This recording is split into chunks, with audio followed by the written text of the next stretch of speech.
Welcome back to Gene and Roger Talk Movies. We're Talk horror movies. going back to the 1980s for 1987's Clive Barker directed Hellraiser. Hellraiser. Yep. We brought in the tin box. Yes, look at this. It's actually 10. Rogers, of course, owns this, but look at that. It's beautiful. Pinhead. And there's this like booklet attached. Look at this thing. Look at that. Well, and the cool thing about this box or this tin box Like is it also has the second movie as part of it too. Nice. So it's a win all around. Look, there's the niece. Ooh, and it's numbered too, limited edition numbered. Oh, the glorious days of DVD. Frank and Julia. Oh my God. But anyway, it came out in 1987. Of course, multiple sequels have come since. Multiple. But the most important question of the day is, Gene, where are you at with Hellraiser? Yeah, again, it's a movie. It's a common thing about horror movies. Clive Barker's his idea. He pitched it, and he finally got backing from a small movie production company in England. Gave him $900K. Make your movie. Started to make it. It was almost done. And then some other producers saw it. They loved it. Gave him some more money, so he reshot some scenes. Up the gore. Yeah. Yeah, and so with like $1 million budget, this has made huge amounts of money. Of course, all the sequels in the world. Yeah, and so this movie has a lot of themes going on, and it's a lot of stuff going on here if you're willing to take some time and think about it. You know, especially the theme of like pleasure and pain, especially when it comes to sexual pleasure. This movie, you know, almost a soft porn-ish, so there's a lot of sex in it. And so it's really exploring the difference there. But I think the biggest theme in this movie, though, is that I've heard people say, you know, commentators say that most people live lives of quote unquote quiet desperation. They're not really happy with their lives. In a way, they've accepted their fate, accepted what they are, accepted their lives, and they're not really, in other words, they don't live lives of passion. But some people are not willing to satisfy for that or settle for that. And so the question is, Rise, what will you do to escape this quiet desperation? There's main character in this movie, Julia. She's married to this lesser man, clearly, and she's not happy. You can just tell right from the get-go. They move into this house. She's not into it. She's not into anything with this guy. I don't know. He's rich. He's an attorney. He has lots of money. So maybe that was the hook for her, Julia. But she gets acquainted with this guy. We'll just call him Creature Frank, maybe. But he promises her all the world. They have sexual pleasure like crazy. And he proposes an idea, and she just falls for it.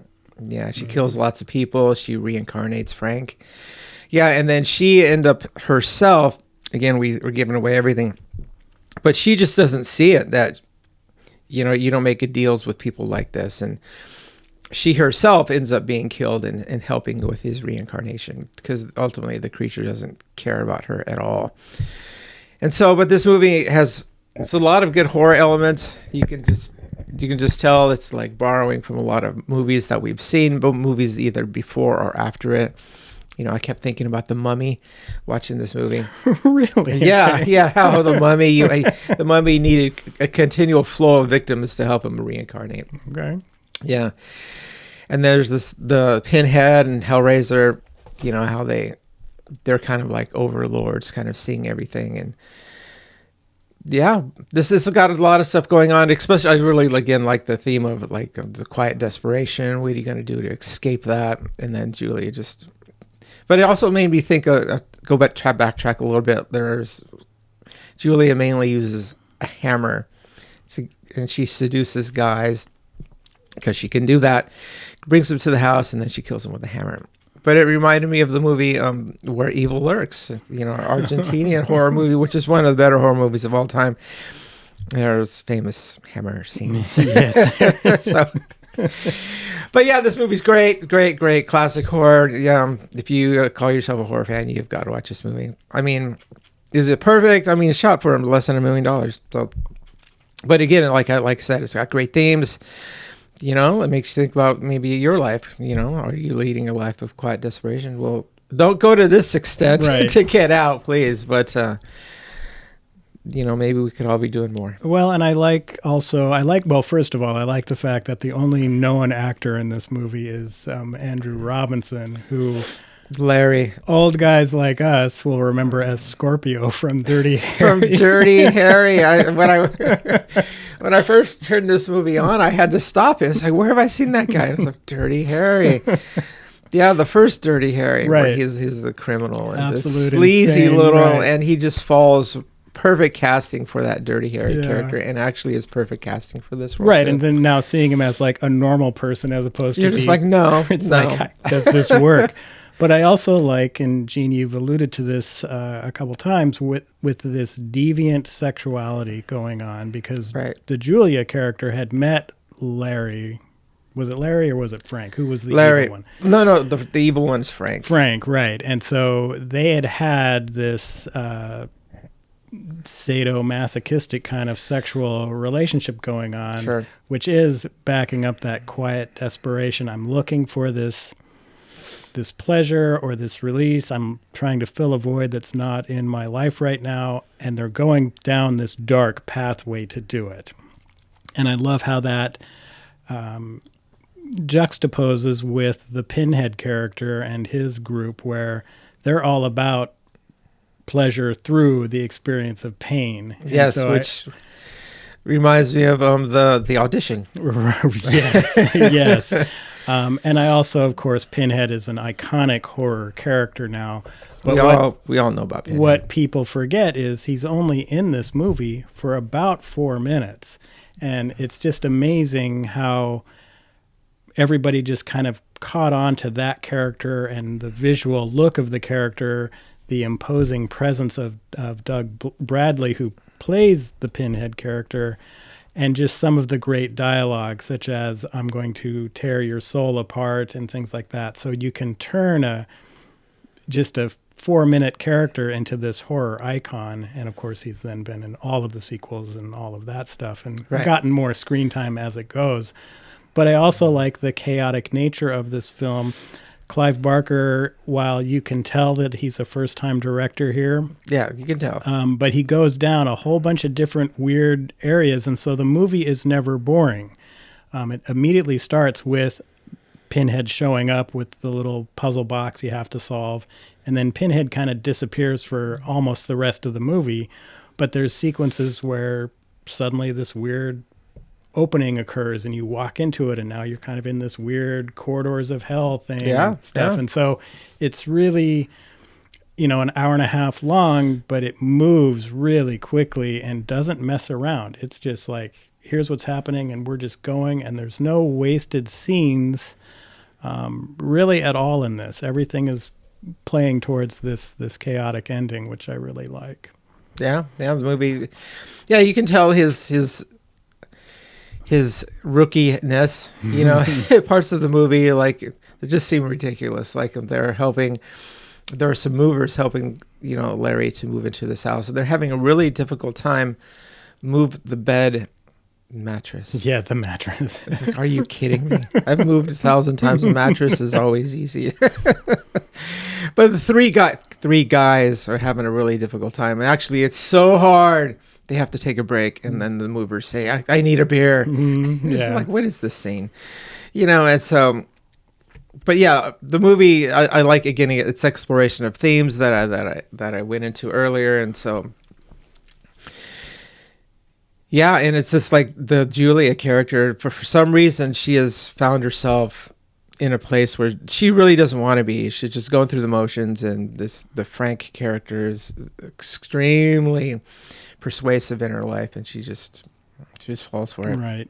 Right. And I love these movies where, like Gene said, yeah, here's $1 million, go make your movie. Yeah. And he did. And the next time Clive Barker made his movie, he ran into a whole bunch of garbage from the studio. I don't know if you've ever seen Nightbreed or not.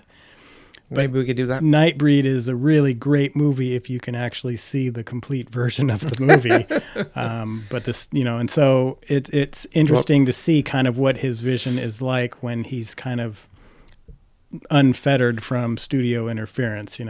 Well, even this movie, right, had scenes that were cut. Wasn't originally was an X rating getting well, right. I mean, I get it when you run into problems with the ratings board, and so you got to trim this or trim that. They had to do some trimming. But a movie like Nightbreed, where like an hour of footage was removed from that film, scenes were replaced and changed around, and the whole concept of the film suddenly got lost in the original theatrical thing. When you can kind of go under the radar with these independent studios, get your financing through them, kind of like A24. Hey, just go make your movie, and then we'll do it. And obviously, if we run into problems with the ratings board, yeah, we'll have to make the trims to do that. But we're not changing the tonal structure of your film. Right. And so I really like that. And I also really like just kind of the overall smallness of this film, where it's really just a couple characters dealing with stuff that they should have never been forced to deal with. The movie happens all really within one set. It's in a house, the new house that used to be Frank's house. Excuse me, it used to be Frank's house, but now it's Larry's house. He bought it. Yeah. And so it all just happens there. I mean, I have a hard time thinking of any other scenes. I mean, this opening and ending scenes, and they're supposed to be in Morocco, but of course, right? Yeah, this is not in Morocco. No. So, but yeah, it's just good that it shows that a really entertaining movie can be made with just minimal sets. And so this Clive Barker, they put us together, was based off of a movie, a short story, I forget. Based off his own short story, Hellbound Heart. Okay, yeah.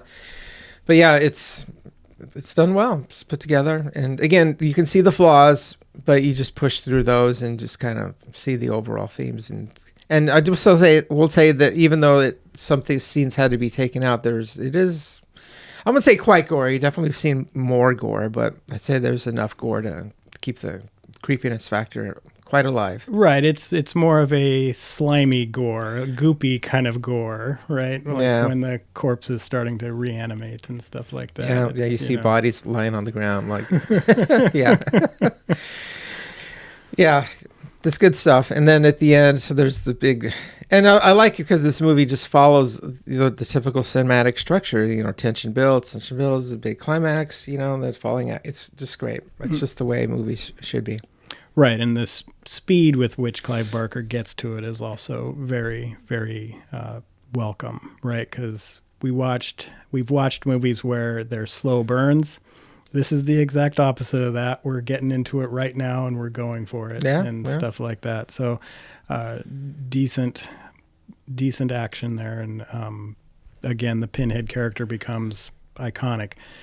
The one hilarious part about this movie that I'm going to talk about real quick, everything's practical effects, which is great. There's this one creature that's really large, and Ashley Lawrence, who we haven't mentioned at all, but this was her first movie. She is in this hallway, and then this big giant creature comes, and now it's going to chase her. Did you happen to notice that you could see the wheels on that thing as well as the creature studio hand pushing it?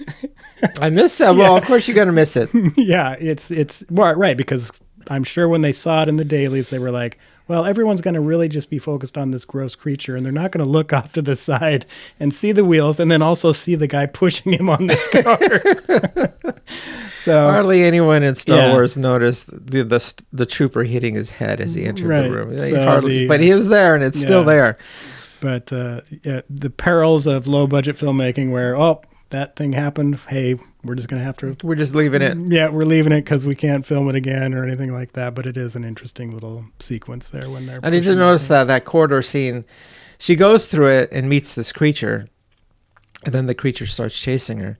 But then all of a sudden, he's chasing her for a long time. It's like the hallway, which is short, all of a sudden became really long. Right. And she's like booking it Well, for but quite a while. So it's I think like, what? one of the benefits of a movie like this, though, where they're structured with this demonic hell world kind of thing, is you can make up any rule you want. Oh, Right? yeah, So, oh yeah, she's kind of in the hell corridor, so suddenly it can be really long. Yeah, because the creature has to catch her. Right. But Ashley Lawrence, again, I mentioned her. She plays the daughter. She's kind of the one that ends up kind of solving everything with the puzzle box. She shows up in the sequel, which is Hellraiser 2 Hellbound, which if you haven't seen that one, you definitely should try it. The sequels, as you go along, get progressively less awesome, as we all know. But the second one is definitely a lot of fun because it's all just set kind of in hell, and so lots of special lots of and Pinhead. lots of gross stuff going on in there. And there's a really great doctor character in there as well. His big line in there is, "Looks like we'll have to operate." And nice. Yeah, his head's getting carried around by this giant gross thing, and it's pretty awesome. Okay, but so anyway, so more Pinhead then. Yes, there's definitely more Pinhead in the second one. Gene, anything more to say about Hellraiser? No, I was surprised by it. Lots of times Roger movies that you throw out there are, Roger, I hate to say completely it, awesome. No, they're not awesome at all. Yeah, avoid them. Yeah, I mean, like, I gotta just House of a Thousand Corpses. I mean, come on, it's just everything going for it. A great title. But no, it's just the director just kind of doesn't know what they're doing. But here, the director is new, but he has a vision, sticks with the vision, doesn't get sidetracked. Like in House of a Thousand Corpses, he gets sidetracked. You know, or in other movies, Texas Chainsaw Massacre 2, they just lose their vision. What is up with that big, huge, monstrous set? You know, just keep it small, stick to your vision. It's a better movie. Okay, well, all I can say in response to that is Gene was the guy that didn't want to do really, really disturbing films like Last House on the Left or I Spit on Your Grave, and now he's starting to say maybe we should do some of those. So we're getting him there. We're doing that. So we're getting him there. Well, I Spit on Your Grave. What? No, I've got to be in that one. You just can't let just Starkey do that one. No, that's not good. So yeah, so next week will be Last House on the Left. Yep. Okay, that's 1972's Last House on the Left. There's a remake out there. I think it's even on Netflix, but we're not that one.